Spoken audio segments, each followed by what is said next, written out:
It is a massive crime. কোনো বিন্দুমাত্রাও ছাড় নেই। এই যে মহিলাগুলা যে 7,000, 8,000, 10,000 টাকা যারা বেতন পান, যাদের এই টাকায় পুরো পরিবার চলে, তাদের থেকে যদি 500 টাকাও কেউ নেয়, it is a massive crime. আর এই জিনিসটা আমি থাকতে কোনো বিন্দুমাত্রাও ছাড় নেই, 1%ও ছাড় হবে না। আমি বলেছি যে আপনি 30 জন মহিলাকে ডাকবেন, আমার সামনে তাদেরকে 500 টাকা করে দিবেন। 100-150 টাকা আপনার লাভ থাকতে পারে, কারণ যদি কোনো কোম্পানি একটা কাজ নেয়, তার অনেক কিছু কিনা লাগে, তার নিজস্ব কোম্পানি চালাতে হয়, তার একটু লাভ করবেই সে, এটা দ্যাট ইজ ফাইন। বাট যে কমিটমেন্ট আপনি মহিলাগুলোকে করেছেন, ওগুলো আমার সামনে আপনি ডেকে সবার সামনে দিবেন। তারপর থেকে যদি আপনারা চান তাহলে আমি কন্ট্রাক্টটা অনার করতে পারি, নাহলে ভাই আমি আপনাকে কন্ট্রাক্ট তো ক্যান্সেল করবোই করব, আপনাকে ব্ল্যাক লিস্ট করে দিব যে ভবিষ্যতে কোনোদিন আপনি বিসিবিতে কাজ না করতে পারেন। তো হইতে দিব না ভাইয়া।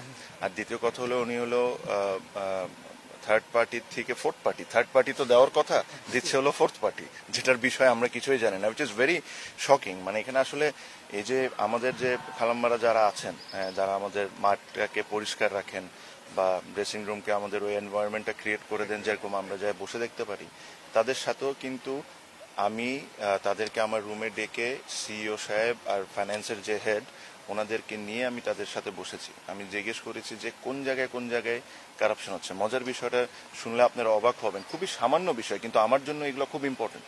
এই মহিলাগুলা প্রতিদিন কষ্ট করে তার পরিবার চালায়। আমি আমার বেতন 6 মাস, 1 বছর, 1 মাস পর বা 2 মাস পর পেতে পারি, আমার সমস্যা হবে না। এনাদের বেতন যদি একদিনও লেট হয়, এটা কিন্তু অনেক বড় প্রবলেম। তো আমি তাদেরকে ডাকলাম, জিজ্ঞেস করলাম যে কি সমস্যা। তো বলে যে আমাদের থেকে টাকা নেয়। তো টাকা নেয় কিভাবে? তো আমি বিসিবির সবাইকে ডেকে জিজ্ঞেস করলাম যে কি ব্যাপার। বলে যে এদের টাকা তো ব্যাংকে যায় ডাইরেক্টলি, তো এখান থেকে তো নেওয়া সম্ভব না আনটিল আনলেস ওনারা ব্যাংক থেকে বের করে অন্য কাউকে দিয়ে দিচ্ছেন না। তারপরে হিসাব করে দেখলাম যে গন্ডগোলটা হলো ওভারটাইমে করছে কি, আপনার অনেক ক্ষেত্রে যার বেসিক স্যালারি যতটুক, তার চেয়ে বেশি অনেকে ওভারটাইম পাচ্ছে।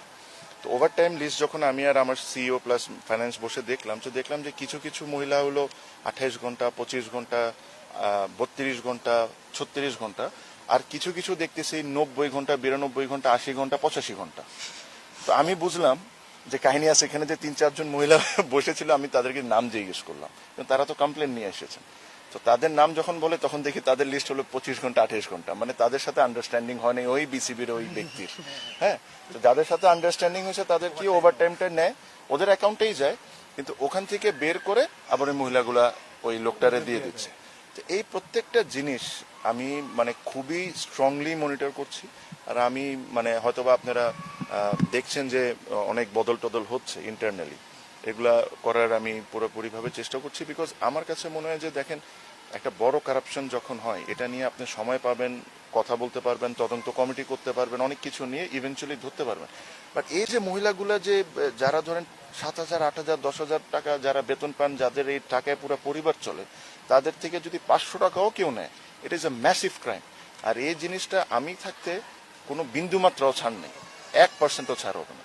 সো এই জিনিসগুলা আপনাদেরকে জানানোটাও ইম্পর্টেন্ট, আপনারাও এই জিনিসগুলো তুলে ধরবেন, সো দ্যাট পরবর্তীতে কেউ যদি কোম্পানি এসে এরকম টেন্ডারে কাজ পায়, এই ধরনের 2 নম্বরই যেরকম না করতে পারে। আর আপনারাও নজর রাখবেন, এটা আমার আপনাদের রিকোয়েস্ট আমার পক্ষ থেকে, এই ধরনের কোনো গরিবের যেরকম কোনো সমস্যা না হয়।